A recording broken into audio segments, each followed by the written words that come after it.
Hi all, welcome back to the channel. So, if you've used the link in one of my shorts to get to this long form version of it, let me know how you like it. Do you like having a little short to kind of see what these longer videos are about? If so, tell me that too. It helps either way. And if you don't like it, say something. So, thank you so much, and we'll get right into the video. So, we're going to talk about U.S. veteran plates. Well, the motorcycle ones at least. So this is a blank, so it's a real shading. I don't think you can see the watermark, unfortunately. But these are the old, larger U.S. veteran blanks that turned into these license plates. So I came across an old article in a newsletter, and I wanted to discuss maybe some non-factual information. Things were changed, how DMV did something by the time that was published.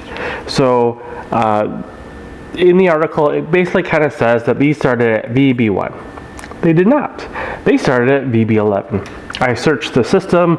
There's no records of VB 1 through 10 for a motorcycle. But once you hit VB11, boom, everything pops up.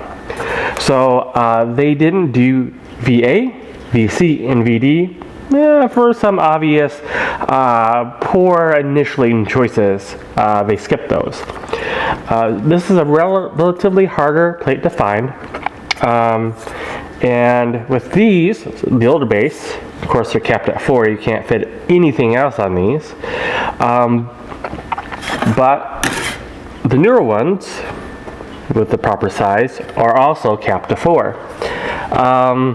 Just how they did it. And I believe what happened is once they ran out of the B series, they just flipped them.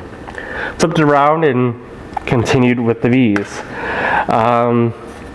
If you see any of these, let me know. I would like to document more of the ranges here. So what are interesting about these? They're a normal motorcycle plate technically because they're just a $25 or a $23 bi-yearly registration. If you get them personalized, like this, it's $30 if it's a normal year. If you're in the half year, it's only $15. So the personalized are weird as well because they're also capped to 4. So you'll see a lot of these where you go, oh, that must be some odd series that they're doing. No, it's a rank within the forest. So there's a lot of these. And since they are limited for still today, you'll find some very interesting ways to spell stuff and use for characters on a motorcycle plate. But these are fairly rare, especially even finding personalized. This guy, I believe, used to post his plates almost every year that he'd get a new one. He'd put them on eBay, boom, gone. But I haven't seen this guy in a long time. I hope he's doing well. What else can I tell you about these plates? Well, they're still going today, and you're not really going to find these older ones anymore. A lot of these are in really, really nice condition, so I'm not really even sure how far they got in these before they went to the small ones. So that's something to research. I bring you all this information unfinished so I can show you kind of where I'm at with stages, with plates, because I want to do the book and I want everything complete. But how do you do it with such an odd series that's not really out there to the public to see? Honestly, on the road in the past 10 years, I think I've seen 2 of these on the road. So you don't really see them. And actually, I don't even know if most of the veterans know you can get these, to tell you the truth. But these, unlike the passenger plates where you can get all the branches, they just say U.S. veteran, no stickers, no branches, unfortunately, which is kind of sad.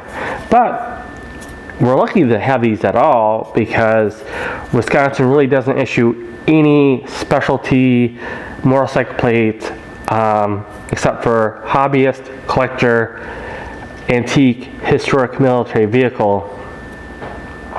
Those are the big ones. Now we have the auto cycle, but for like a specialty, these aren't around. That's why maybe I've contacted representatives to see how we can change those laws, or the CFF to see, or the Code of Federal Regulations, to see what we can do. Because I know a ton of you guys would love a specialty motorcycle plate. But anyway, if you have any questions about these series, put a comment below. Reach out.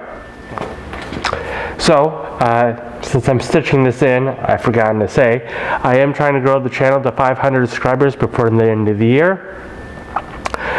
With Facebook changing so much and it not being really a great place for community anymore, I did build a subreddit for the group and the museum. You can check out stuff there. Links in the description.